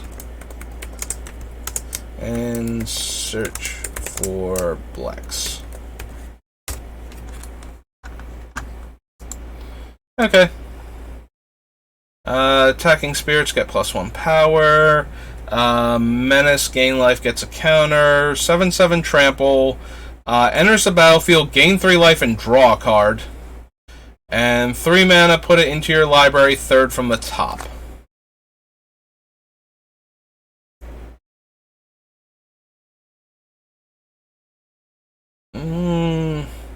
Yeah, I think, like I said, I think the Workshop War Chief is like the top end of how nice I want to be. Like, giving you 3 life and a 4/4 afterwards, if it manages to die under your control, is probably as good as I want to give. Enters tapped, and return it from your graveyard to your hand, only if you've gained life this turn. We definitely don't want to give out Callous Blood Mage, because it can eat our graveyard. And I don't think he's good enough to merit running on his own. Puts a land from your deck on top. Gives out Trample, and I draw a card. Probably not. Like, there is a certain amount of wanting to give Trample to certain cards in this deck, but I think making them unblockable with the land... It is a cantrip, which was why I wanted to give it a moment to actually consider it. Planeswalker with mana value X or less from your graveyard to the battlefield, or remove twice X loyalty counters. Conspiracy Theorist attacks, you may pay 1 and discard a card. If you do, draw a card. Whenever you discard 1 or more non-land cards, you may exile 1 of them from your graveyard. If you do, you may cast it this turn. So it's all optional. He does have to attack in order to loot, but we already have a couple cards like him on the list, and he's just better. I mean, okay, he's not just better. He does require us to pay the 1 to discard the card. Conspiracy Theorist. But at the same time, if we're not discarding the cards that we want to have in the graveyard, then we can use him to cast those cards and get, extra draws out of it effectively to try and find those cards. Containment Breach, no. Crackle, no. Cram Session, no. Loses 2 life, you draw 2 cards. Destroy all non-land permanents with mana value 2 or less and add black or green. Whenever it attacks or blocks, sacrifice a creature. So, yeah, they will just sacrifice the Daemogoth Titan if we give it out, so that's not helping. When you sacrifice it, each opponent discards a card, you draw a card, and you gain 2 life. Dangerous to give out if the opponent, has a way to sacrifice it, especially if it's not an obvious way. Like, we can just not give it to players that have onboard sack outlets, but if we give it to somebody, like they're running black and they have Deadly Dispute because it lets them sacrifice their creature to draw 2 cards and get a treasure token rather than have it get stolen by an opponent, or killed by a removal spell, then we just get wrecked for giving them Daemogoth Woe Eater and then trying to grab it back. And by wrecked, I mean we have to discard a card and they get the card draw and the 2 life. Which is not that bad.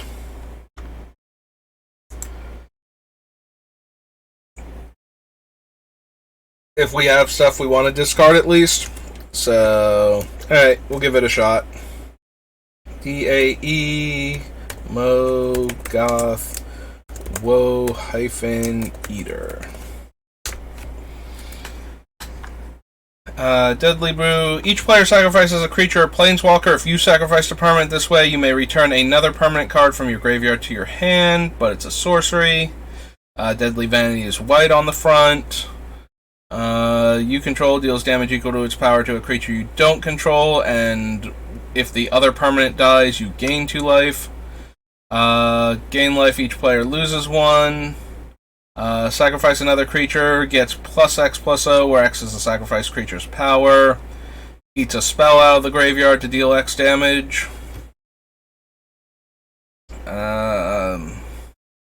Magecraft gets counters, 6 to double the counters. Search your library and graveyard for up to 4 creature cards with different names that each have mana value X or less and reveal them. An opponent chooses 2 of those cards, shuffle the chosen 2 cards into your library and put the rest onto the battlefield and then exile it. No. No to all of that. Double strike and lets you cast instants and sorceries when it deals combat damage. Fetches a land and then makes it a fractal. Target creature gets +3/+1 and gains trample, but we can't learn anything. I mean, we can still learn as we can discard a card and draw a card. So we can still rummage with that effect, but no. If I can't justify putting the target creature gains trample, draw a card into the deck, I really can't justify the target creature gets +3 in trample, and we get to rummage instead as a full card in the deck. Deals 5 damage to any target, 3 damage to another target, and adds 3 red. Until end of turn, double target creature's power X times. Nope. What was the Fervent Master again? Search your library for up to 3 cards. Put them in your hand, shuffle, then discard 3 cards at random. If the cheaper cost was paid, an opponent discards any number of cards and draws that many cards.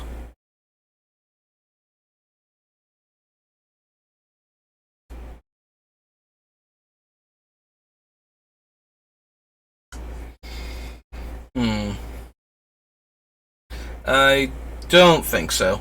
For a basic forest card, put it onto the battlefield, tap, then shuffle, and learn. Creature enters the battlefield under your control this turn, put a +1/+1 counter, it gains haste and learn. It's the backside of a red spell.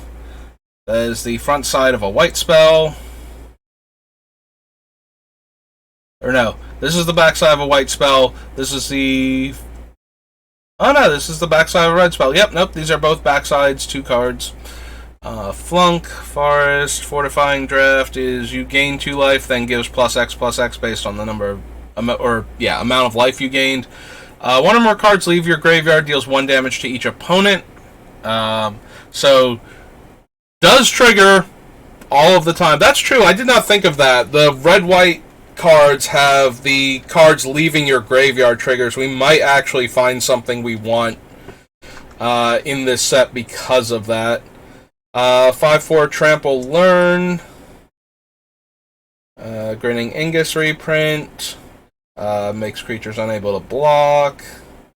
Harness Infinity exchanges your hand and graveyard, then exile Harness. Can't be countered, deals 4 damage. Vigilance, gain life, you gain that much +1. And if your life total is high enough, it gets +2/+1. Makes a pest and you learn. Deals 3 damage and you learn. Discard any number of cards from your hand, then draw that many cards. Then if there are 7 or more cards in your graveyard, create a 3/2 red and white spirit creature token. So I'm going to add this to the list. Similarly to the other wheel effects that I probably won't run because I have access to actual wheels, this might be a decent card to consider for the more budget-friendly options that won't get annihilated by trying to add things like Wheel of Fortune to this deck. Used with Vitality. Until end of turn, target creature gains Death Touch, and when this creature dies, return it to the battlefield under its owner's control, and you gain 2 life. Exile target non-land permanents. Controller draws a card. Scry 2 draw. Journey to the Oracle is the backside of a blue card. Magecraft. Put a +1/+1 counter on target creature you control. Kiane is the front face of a blue card. Gives +2/-2 until end of turn. As long as it's your turn, Leech Fanatic has lifelink. No. Tap, add 1 mana of any color. 2 tap, sack it, and draw a card. Create a 0/0 green and blue fractal creature token. Put X 1/1 counters on it, where X is the number of lands you control. Lizette and Valentine, I think, are the 2 cards. So we can actually see both of them. Alright, so Valentine is Menace lifelink. If a non-token creature an opponent controls would die, exile it instead. When you do, you may pay 2. If you do, create a 1/1 black and green pest token that dies to gain us life. And the backside is whenever you gain life, you may pay 1. If you do, put a +1/+1 counter on each creature you control, and those creatures gain trample until end of turn. So neither of those is doing what we're all about, so that's a no, but we had to look at both of them to make sure of that. Mage Duel is another fight effect. Opponent casts or copies an instant or sorcery spell, they lose 1 life. Destroy target creature, planeswalker, and creatures blocking this turn make players lose life. Mascot Exhibition, Mascot Interception. Gives creatures with equal power and toughness trample, and is a 4/4 reach. 3/3 trample lifelink. 4 mana, destroy a non-land permanent, but if you gain life, it's a 2 mana, destroy target non-land permanent. Definitely a very versatile card, falls into the same category as a lot of the other cards on this list, and the fact that it's an instant is not terrible.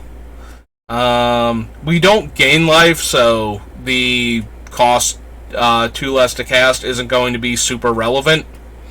Unless we're like grabbing back one of our things and sacrificing it specifically to like High Market or Mirror in the Moaning Well.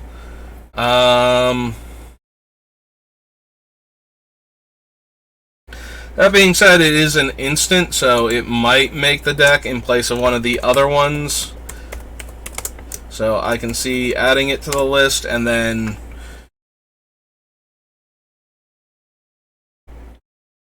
like, it's an instant, so That is one thing that Maelstrom Pulse does not have going for it, but it is more expensive than Maelstrom Pulse, and it doesn't have the added utility of being able to wipe out every token of the same type. So,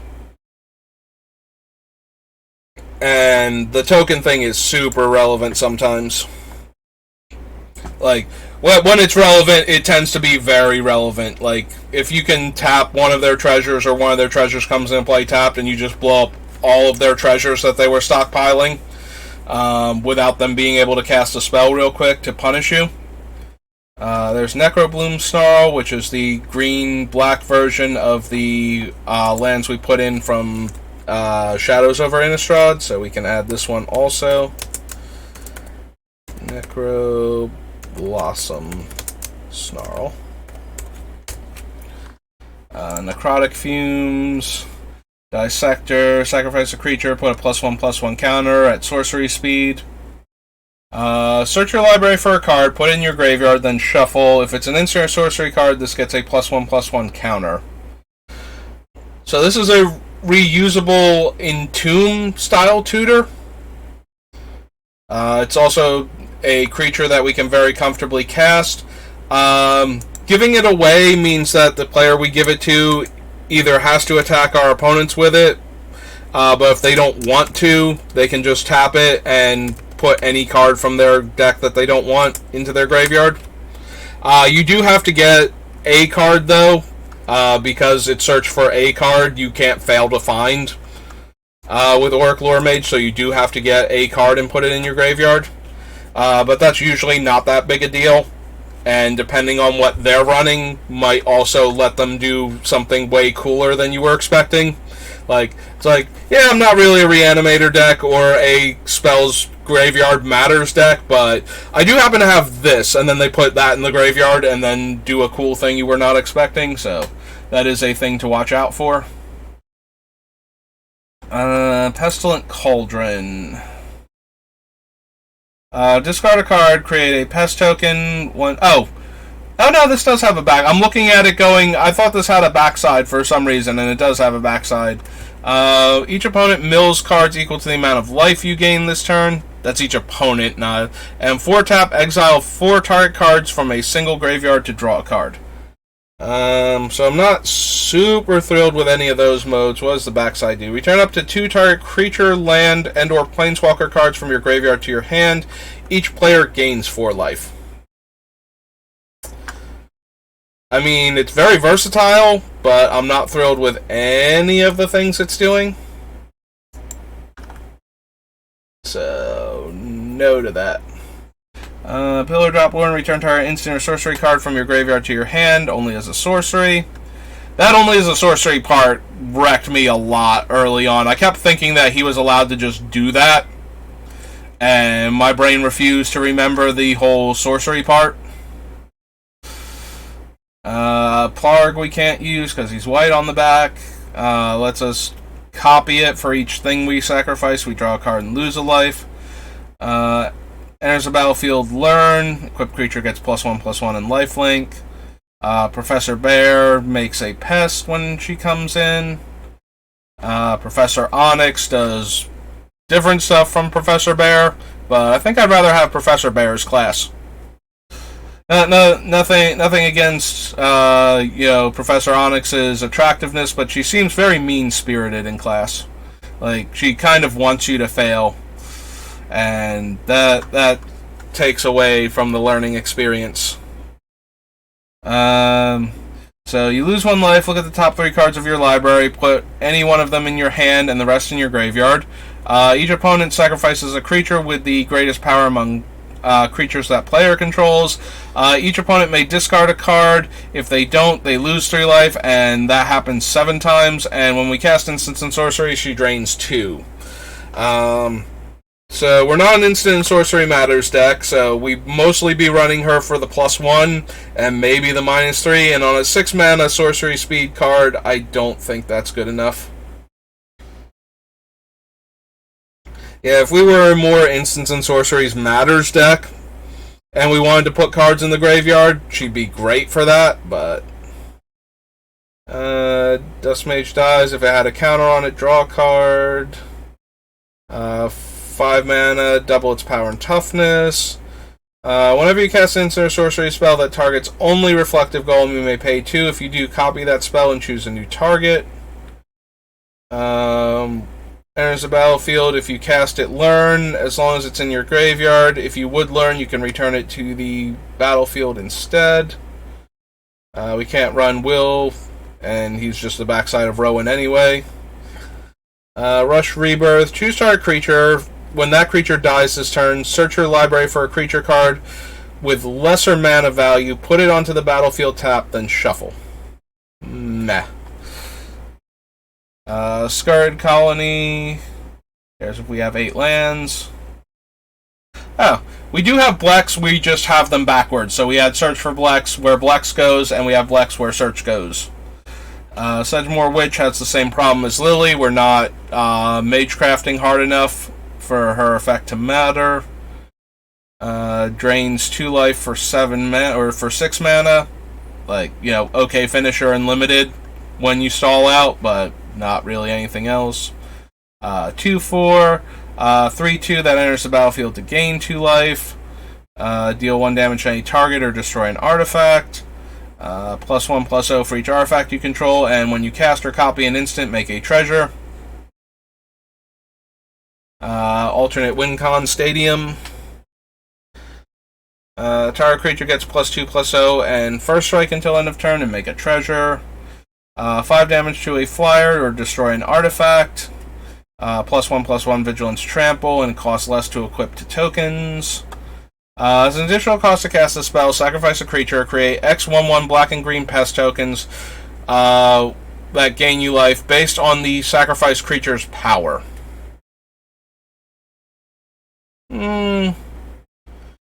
If we had more to do with the tokens besides, you know, chump blockers / multi-blockers, I would be more inclined. But since we're spending a card on this, I'd rather have, like, I think the Golgari Guild Mage makes Saproings the same way. And while it is more expensive to use him, he's reusable. So, and the life gain, while certainly better than not having the life gain, is less important than the reusability of the card if we're going to, you know, take up a space in our deck for it. This one cares about creatures with counters and gives one out. Exile an instant or sorcery card from my graveyard to give this thing a +1/+1 counter. I was going to say make it +1/+1, but it is a counter, so give it a counter until... And then I was going to say until end of turn, but that's not how that works. Alright, I might have been doing this for a bit too long, and I might still be tired from everything that happened yesterday. So... I'll have to see what my uptime was. Unwilling Ingredient as Menace. Into your graveyard. Or exile from your graveyard. You draw a card and lose 1 life.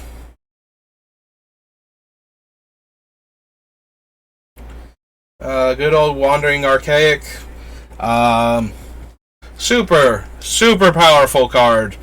Makes your opponent's spells functionally cost 2 more unless they're okay with you getting a copy of it, which is very rare. It's a shame that his backside is so weird, but does nothing. If there were like some game text on it or something instead of it just being like a non-traditional Magic back. Sorry, Wandering Archaic. Your teachings are terrible. You yourself are amazing. Teachings are absolutely terrible, and I cannot imagine getting into a situation here. Let's look at what the teachings actually does. There it is. Oh, explore the vast lands. That's what it is. Each player looks at the top 5 cards of their library, reveals a land card and/or an instant or sorcery card from among them, and puts the revealed cards into their hand and the rest on the bottom of their library in a random order, and each player gains 3 life. So, you give every one of your opponents 3 life, and either a land, instant, or sorcery from among the top 5 cards of their deck, whatever they found that was worth having, just for you to get the same, and you spent a card on it and 3 mana. No. Especially not when the front side of this thing is an absolute monster, because it functionally makes every one of your opponent's instants and sorceries cost 2 more, is what it actually says. Unlike things like Rhystic Study or Smothering Tithe, where most players like either completely ignore it and try and keep developing out their board or drawing their cards and casting their spells, rather than stifle their own mana to stop the other player from getting a minor advantage. And I know drawing a card does not sound like a minor advantage, but if you put too many cards into your opponent's hand and they don't have Reliquary Tower, then their ability to deploy all of the cards that they're getting is way worse, and then you get to the late game and you can just pay there because you don't need the mana anymore, type of thing. I almost always pay for a Rhystic Study, and frequently pay for Smothering Tithe, depending on what I think they're going to be able to do with the extra treasures, just because it's usually correct to do so, as far as I can tell. Wandering Archaic, on the other hand, very much, with very few exceptions for the cards, makes their spells cost more. Things that he does not make cost more are things like, Wraths, where he's going to die anyway, so who cares? In fact, getting a second copy of the Wrath on the stack is actually better, because now it requires 2 counterspells instead of 1. You can choose not to if you don't want the Wrath to go off and you wanted to counter the first Wrath, but yeah, they can choose not to pay the 2, and it does nothing to them. But all of the other ones, especially counter spells, it's like, I'm going to counter your spell, are you going to pay the 2? Yes, because I don't want to give you a copy of the counterspell that can then target my counterspell and just counter it. So yeah, Wandering Archaic makes everybody's instants and sorceries cost 2 more, usually. And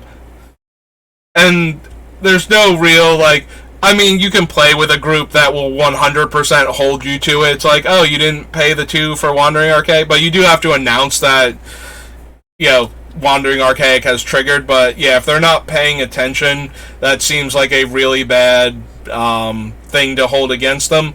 It is hilarious though, if they miss the trigger on Wandering Archaic and you just get the copy of the spell, but for the most part it's just gonna make everything cost 2 more. I suppose the biggest way to hold the player to that is if they tap out for something, not realizing that you will get a copy of it also, and that the copy is really, really bad for them. But, alright, moving on. Witherbloom command is target player mills 3 cards, then you return a land card from your graveyard to your hand, destroy target non-creature, non-land, with mana value 2, target non-creature, non-land, mana value 2 or less. I know it's a 2-drop command. That's still, wow. I mean, take that, Sol Ring. Target creature gets -3/-1 until end of turn, and target opponent loses 2 life and you gain 2 life. Yeah, none of those modes are really worth the card for our deck. Alright, how long have I been at this? Because...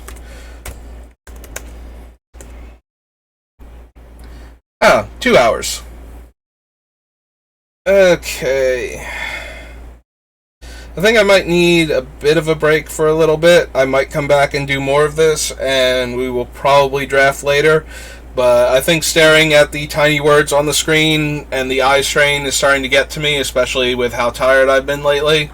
So we're going to end this one here, and I will try and get a second one up, or at least the draft later on today. So thanks for watching. Thank you to my 2 associates from real life who I mentioned I was streaming when I went to play IRL last week, who stopped by. So Vulcan Heart and Hex Execution Style,